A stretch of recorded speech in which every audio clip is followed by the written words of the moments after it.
Shalom Bapak Ibu, saudara-saudari yang dikasihi oleh Tuhan. Kembali lagi kita di pembelajaran sekolah sahabat kita. Dan kita telah memasuki pelajaran kita yang ketiga ya, gambaran dari pernikahan. Oke, namun sebelum itu mari kita berdoa terlebih dahulu. Kita satu dalam doa. Bapa kami di surga, terima kasih ya Bapa untuk penyertaan-Mu. Dan pada saat ini kami siap untuk mendengarkan akan pelajaran dari diskusi sekolah sahabat kami. Kiranya Engkau memberkati sehingga kami boleh mengerti apa maksud dari pembelajaran sekolah sahabat kami. Terima kasih ya Bapa, di dalam nama Tuhan Yesus kami sudah berdoa. Amin. Baik, Bapak Ibu, saudara-saudari yang dikasihi oleh Tuhan. Di sini saya akan membahas di pelajaran kita di hari Minggu ya. Dan di situ berbicara tentang judul besarnya satu daging.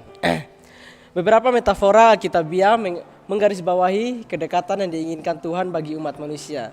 Lebih dari sekedar pernikahan, metafora itu begitu sering digunakan dalam narasi Alkitabiah dan muncul dengan sangat jelas dalam Wahyu, sehingga sangat penting bagi pelajar Alkitab untuk memahami apa yang Tuhan maksud ketika dia menggunakan dalam firman.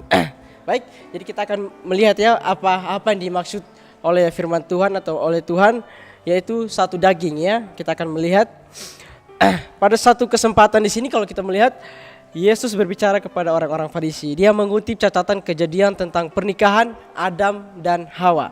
Yang dengan cepat orang-orang Farisi mengajukan pertanyaan, jika demikian apakah sebabnya Musa memerintahkan untuk memberikan surat cerai jika orang menceraikan istrinya? Ya, kalau kita melihat pembelajaran ini banyak sekali pertentangan yang mereka dapat ya. Namun sekarang kita akan belajar ya. Pembelajaran ini kalau kita melihat Bapak Ibu saudara-saudari yang dikasihi oleh Tuhan, menyoroti bagaimana pernikahan manusia mencerminkan itu adalah hubungan antara Kristus dan umatnya.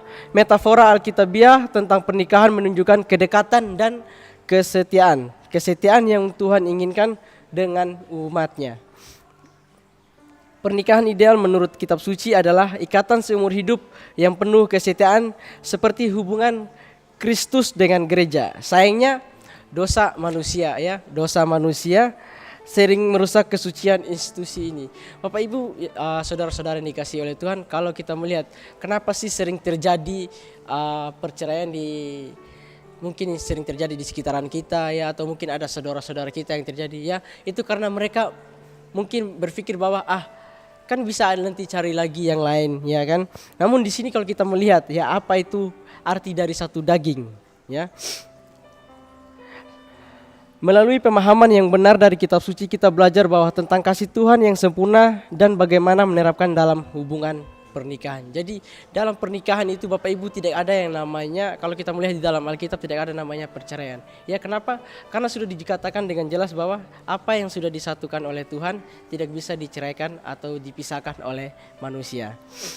Jadi yang saya ingin bagikan bagi kita ada 3 prinsip pernikahan yang berdasarkan Injil dapat diaplikasikan dalam kehidupan kita Bapak Ibu.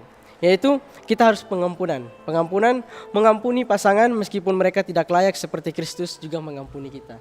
Lalu yang berikutnya penerimaan. Menerima pasangan dengan segala kekurangan seperti Kristus juga menerima kita. Lalu yang berikutnya yang ketiga, mengutamakan pasangan, mendahulukan pasangan lebih dari diri sendiri seperti Kristus mendahulukan kita.